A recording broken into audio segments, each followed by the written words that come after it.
estos días no son propiamente muy calmados en materia económica en todo el mundo. Hoy amanecimos con la renuncia de la primera ministra del Reino Unido, que había propuesto como el eje de su programa de gobierno reducir los impuestos a los sectores más ricos de la sociedad británica, y fracasó la propuesta. Hoy buena parte del mundo, casi todo, quizás todo, está a puertas de una crisis económica. El presidente de los Estados Unidos piensa que leve, quizás sea así, quizás estemos al frente de una tormenta realmente de tipo económico que viene desde el año 2008, en realidad, que marca una larga ola ya, como diría Kuznets, de estancamiento económico en el mundo, de freno de la productividad.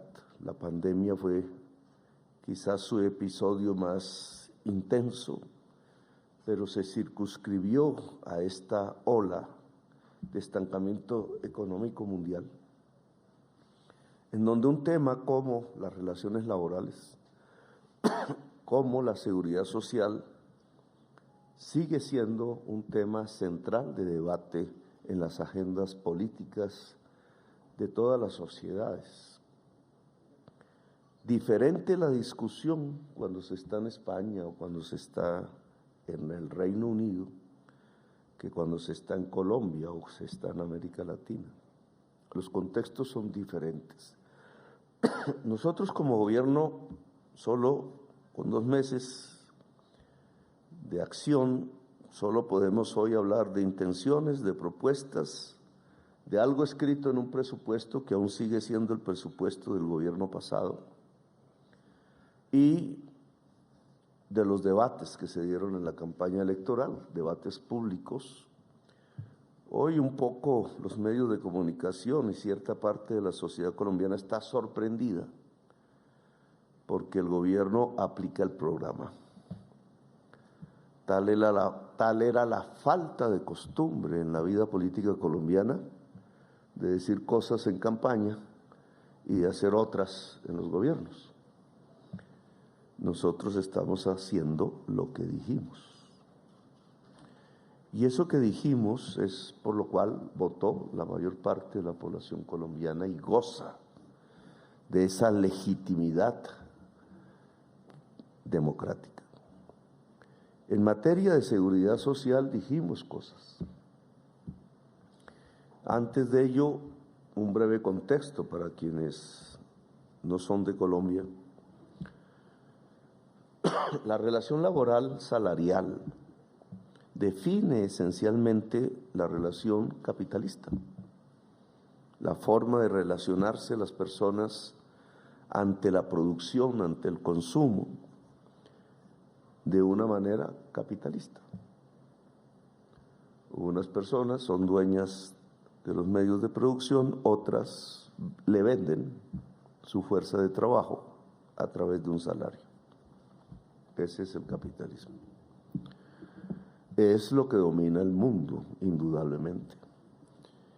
Y buena sería la investigación larga y académica, etcétera, y política acerca de qué tan desarrollado está el capitalismo en Colombia y en América Latina en general.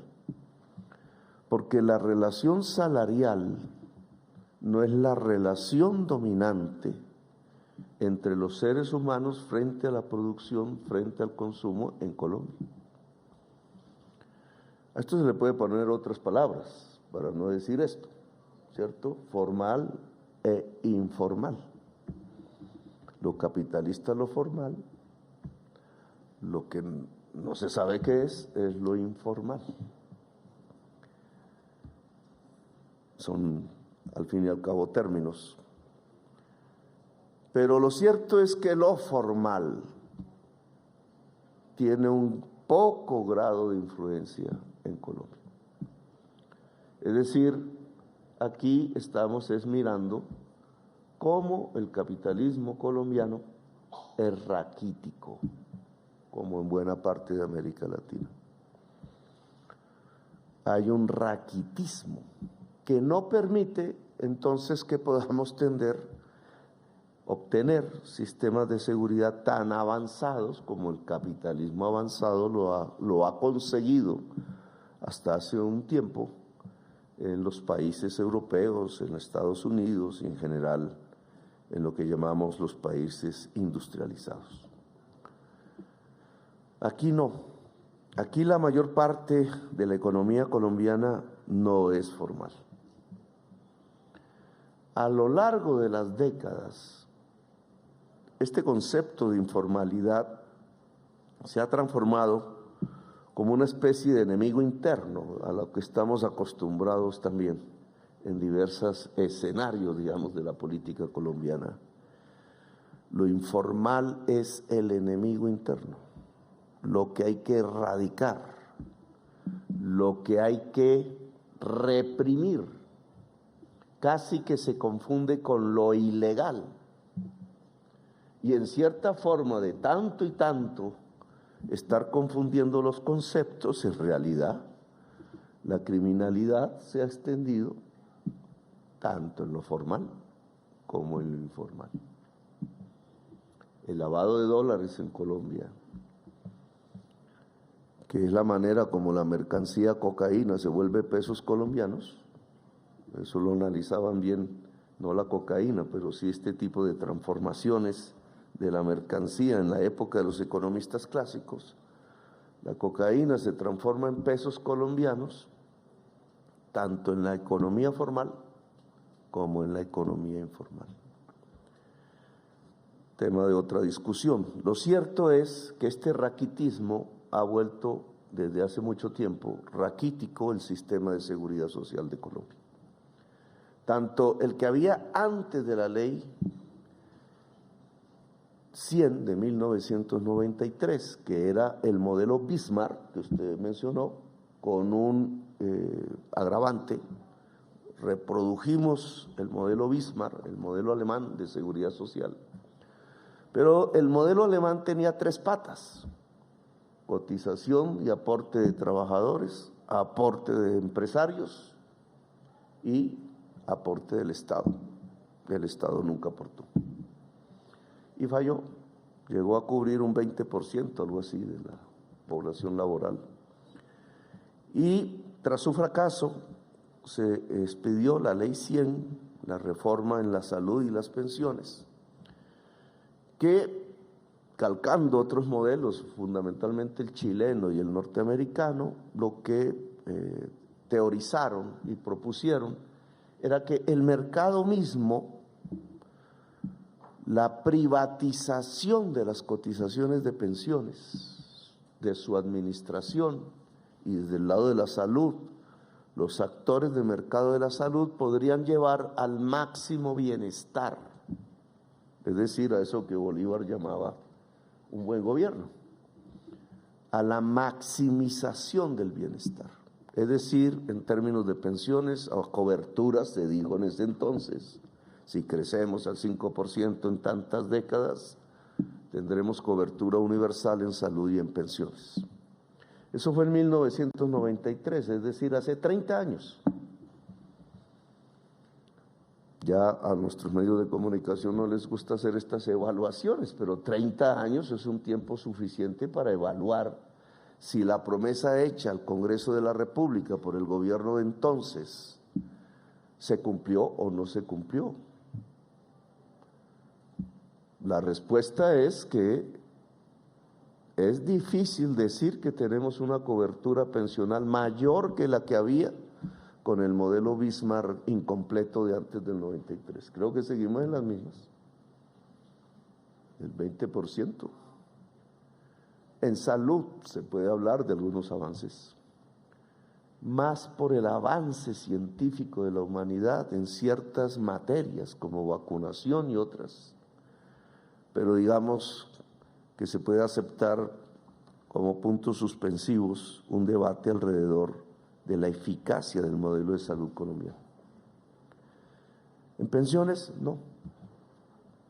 en pensiones, tenemos el 60% de la población adulta sin ningún tipo, población adulta mayor en edad de pensionarse, sin ningún tipo de protección.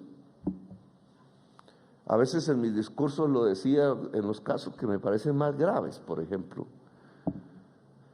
Durante todo el siglo XX, el campesinado cafetero sostuvo con miles de millones de dólares que ingresaban por las exportaciones de café la economía que tenemos.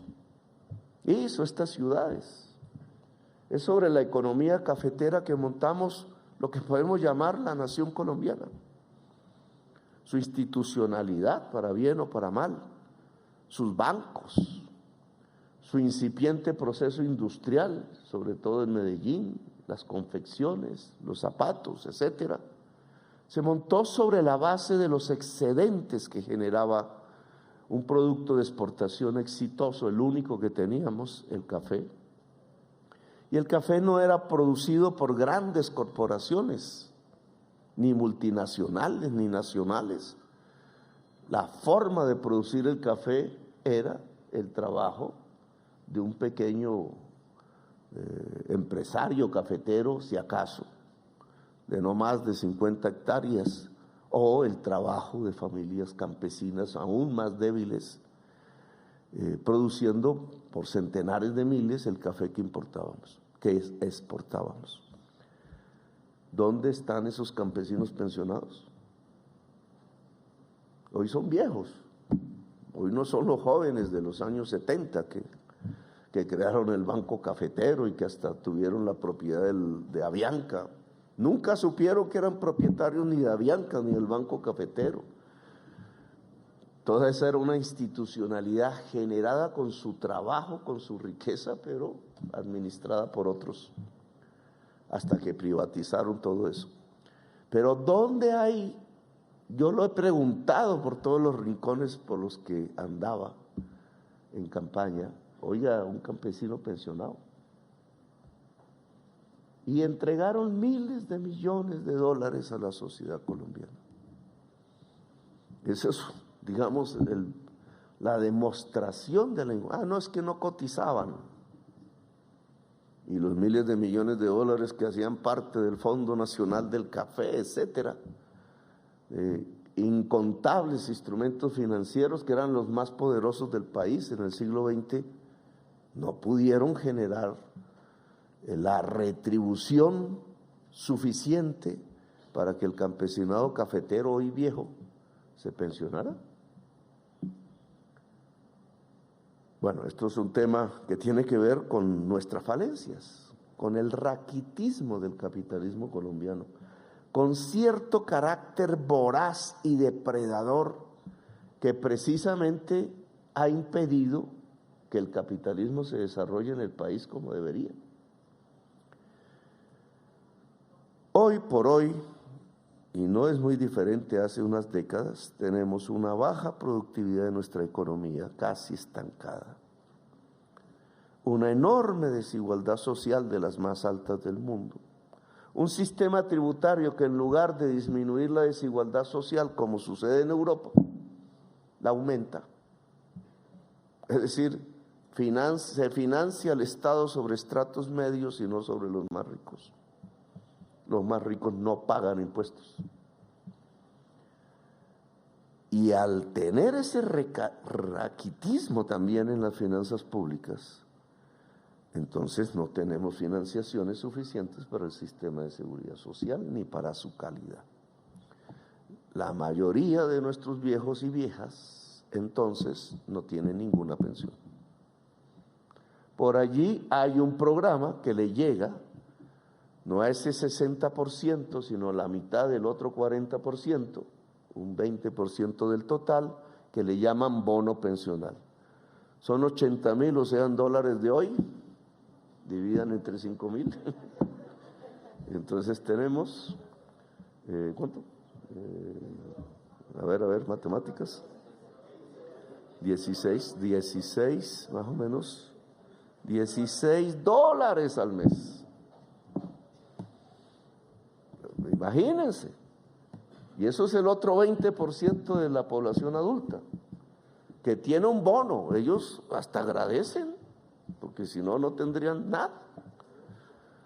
Pero es la ayuda del Estado, $16 al mes. Nos aterramos de otros países del mundo cuando comparan sus salarios, pero nosotros le entregamos al 20% de nuestros adultos mayores $16 mes. Es decir, al 60% cero, al 20% siguiente $16. Y solo el sistema de protección, llamémoslo así, formal, se mueve en el otro 20%. Y el otro 20% va a tener pensión. Los que cotizan, es decir, los y las asalariadas, es decir, la formalidad. Sus empresarios cotizan, ellos cotizan a fondos privados de pensiones al estilo chileno. ¿Tendrán pensión? De ese 20%, el 80% no tendrá pensión. Cotizan para ahorrar obligatoriamente en unos fondos privados que administran los dos grandes banqueros de Colombia, pero que al final, bajo el cálculo actuarial, no suman tanto por sus bajos salarios, la mayoría de salario mínimo, que no permite el ahorro individual tener pensión. Y ese es nuestro sistema pensional. Es decir, en realidad, nada. Queremos reformarlo, pero querer reformarlo implica, y esa es la propuesta que hemos hecho, dijimos un régimen de pilares, dijimos que la cotización del trabajador y de su empresario vaya en parte a un gran fondo en primer pilar público de reparto simple que garantice pensión al menos al cotizante, es decir, estoy hablando del 20%. Y de ahí para adelante, dependiendo de los salarios altos, ¿qué porcentaje de la población colombiana tiene salarios altos? Tengan la libertad, después de cotizar en el primer pilar, en segundos pilares libres y privados. ¿Qué garantizaría eso? Garantizar al 20% de los trabajadores en la economía formal la pensión.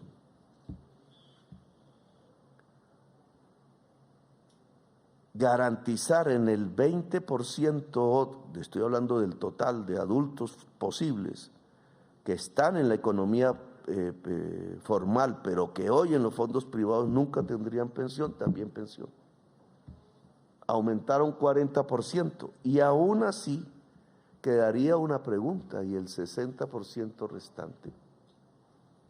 Los cálculos que nosotros hemos hecho es que como el sistema de fondos privados de pensiones no da pensión, pero sí tiene una selección adversa, llaman así los economistas, y es que el joven trabajador, es decir, el que lejanamente se va a pensionar o cree que se va a pensionar, es el que entra al fondo privado, mientras que el viejo trabajador o el que ya tenía el derecho a la pensión se quedó en el fondo estatal, que es el que le garantiza la pensión. Entonces, en realidad, hoy por hoy, a la mayoría de los pensionados actuales les está pagando es el Estado, del presupuesto nacional, es decir, de los impuestos. Es nuestro mayor gasto público. Hasta el gobierno de Duque lo sobrepasó el gasto en la deuda. ¿Nosotros en qué gastamos? En primerísimo lugar, en pagar la deuda, hoy, y en segundo lugar, en pagar las pensiones. Son los grandes. Estamos hablando de 50 billones, ya la deuda llega a casi 70 billones de pesos anuales. En esto es que se gasta el presupuesto. De ahí para adelante viene lo demás, educación, salud. La corrupción va de ahí para adelante. Armas, que es un gran gasto, la defensa, etcétera. Pero lo primero es deuda, lo segundo es pensiones. Es el Estado el que paga las pensiones. Si los cotizantes entregaran parte de la cotización al fondo público, se libera un recurso en el Estado que deja de gastarse y entonces podríamos gastarlo en la población vieja que hoy no tiene ninguna pensión o recibe $16. No es mucho porque hemos hablado de medio salario mínimo, que hoy también, pues de acuerdo a la tasa de cambio, equivale de $100 a $120 mensuales. Pero eso es más de lo que da este sistema. Y cubriría el 100%. Es decir, alcanzar un concepto básico, la universalidad. Lo puede hacer el Estado y la cotización, juntos. Es decir, el modelo Bismarck en cierta forma, pero organizado de manera de pilares, logrando una cobertura 100% a la actual vejez. Contra esto hay críticas, y válidas. No, pero es que la población cada vez va a ser más vieja, o sea que las necesidades cada vez van a ser mayores y entonces el sistema no es sostenible. Que es cierto, ¿cierto? En 20 años, en 30 años tendremos un mayor porcentaje de población vieja, pero tiene una respuesta que ya remite a la economía y al modelo económico que tenemos. Es que eso depende de la productividad. Si el trabajador joven, que es el que tiene que sostener el sistema, al viejo, tiene por razones tecnológicas mayor capacidad de trabajo que el actual trabajador joven, pues la sociedad es más rica. O en otras palabras, la sociedad es más rica porque tiene más capacidad de trabajo. No es el trabajador una persona al cual se le regala un salario y se le hace un favor. No, él y la trabajadora son las generadoras de la riqueza. No lo dijo Marx, lo dijo un liberal como Adam Smith. Esa es la ABC de la economía. Un país es más rico que otro porque tiene más capacidad de trabajo. Más capacidad de trabajo en el siglo XXI no es más capacidad muscular de trabajo. Es más capacidad cerebral y colectiva de trabajo, porque esa es la economía del siglo XXI. La productividad, de acuerdo a una corriente económica, depende de la competitividad. De acuerdo a otras, no necesariamente antagónicas, depende del conocimiento acumulado de la sociedad.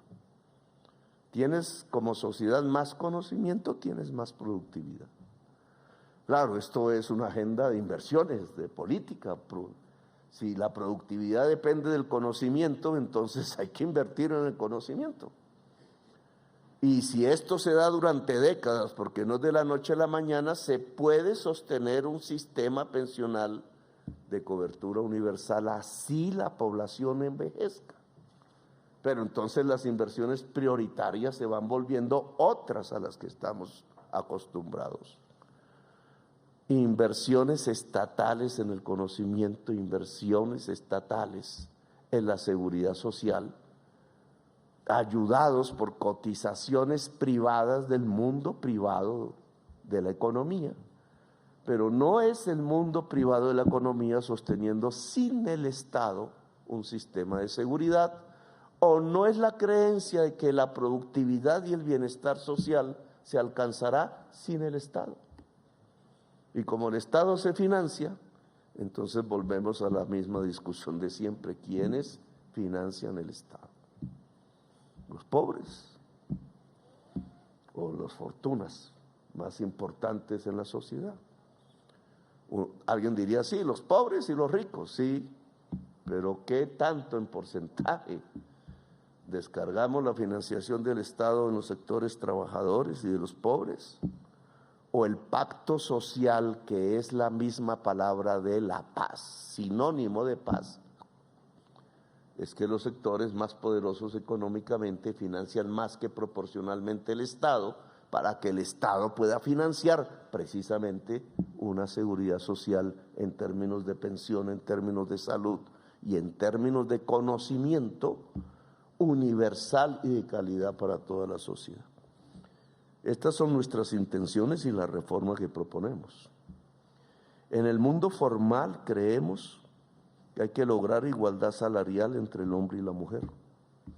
En el mundo formal creemos que el contrato de prestación de servicios no laboral que encubre una relación laboral de manera mentirosa solo para sobreexplotar al y a la trabajadora debe pasar a la historia y que debemos volver a relaciones laborales pactadas y que eso va a acabar la economía, que va a acabar la economía. Pues yo lo que veo es que las economías más desarrolladas tienen salarios más altos que nosotros. Allá podrá haber la discusión, tienen hoy salarios más altos que hace 15 años. Allá podrá haber una discusión muy interesante de la vida política. La riqueza generada por altas productividades va más a la gente que trabaja o va más a los dueños del trabajo. El salario relativo está disminuyendo en el mundo, la desigualdad social está aumentando en el mundo. Miren estas paradojas y termino con esto. Cuando se mira a largo plazo, no en el corto plazo. Hoy la prensa está mirando a ver si llegamos a 5,000. Y está mirando así cada minuto ahí para poner el titular. Pero la economía se mide en largos alientos, digamos. Después de la Segunda Guerra Mundial y hasta 30 años después, 1975, las sociedades desarrolladas gozaron de sus mayores niveles de igualdad social. La consigna de la Revolución Francesa se hizo realidad, fue ahí, en esa época. 1945 les costó 50 millones de muertos llegar a ese momento histórico, porque tuvieron que derrotar a Hitler. Y los empresarios tuvieron que darse cuenta que su aliado no era Hitler, sino los trabajadores. Y los trabajadores tuvieron que enguerrillerarse para derrotar a Hitler. Y los rusos tuvieron que aliarse con los gringos para derrotar a Hitler. Una historia diferente a la de hoy. Pero todo eso pasó y derrotaron el fascismo. Y de ahí surgió el momento más estelar de la democracia dentro del capitalismo. Los 30 años gloriosos, le dicen. Bueno, fueron años de mucha igualdad social en ese mundo y de mucha prosperidad económica. Es decir, aquí en la historia, no en la nuestra colombiana, sino en la de Europa y la de Estados Unidos y la del Japón, es sinónimo en la historia durante 30 años, equidad social y prosperidad económica. Ahora miren lo que sigue en los 30 años después, en estos que vivimos. Europa es profundamente desigual socialmente hoy. A punta de impuestos logran mayores equidades. Y Estados Unidos ni se diga. Los libros de Piketty lo único que hacen es retratar y decirnos, oiga, es que llegamos a la misma desigualdad social de 1913. Nosotros nunca hemos salido de la desigualdad social. No sabemos qué es equidad social. Ningún colombiano tiene en sus genes, desde que llegaron los españoles, ni menor idea qué significa una sociedad equitativa. Siempre hemos vivido en desigualdad, en sociedad de castas. Tan de castas somos que aún las personas que tenemos sangre indígena creemos que los indígenas son para botar al basurero. Y que si una señora de color negro llega a ser vicepresidente es una gran desgracia de la nación. ¿Cómo será la mentalidad un esclavista de la sociedad colombiana? Y se cree que es lo normal, creen que así piensa la gente en el mundo. Encerrados dentro de nuestro ombligo, sin darnos cuenta que estamos viviendo es un racismo que solo es heredad de los tiempos de la esclavitud y que no es de los tiempos modernos. Pero vuelvo al tema, hoy hay desigualdad social en el mundo desarrollado. ¿Y qué es lo que tienen en la economía? Crisis y estancamiento. O algún país de estos ricos del mundo, hoy desigual socialmente a través de las reformas que hicieron a partir de los años 80, puede decir que no está estancado económicamente? Desde el año 2008. Y entonces se ha vuelto sinónimo también el que la inequidad social trae estancamiento económico. Y esto es una ruptura del paradigma, pero es la realidad misma la que nos lo dice. ¿Queremos ser prósperos económicamente en Colombia? Todos lo queremos, vivir mejor. Pues para poder vivir mejor, para poder ser prósperos económicamente, para ser más ricos, tiene que haber más igualdad social. Y esa es, digamos, la promesa programática de este gobierno. Gracias, muy amables por haberlo escuchado.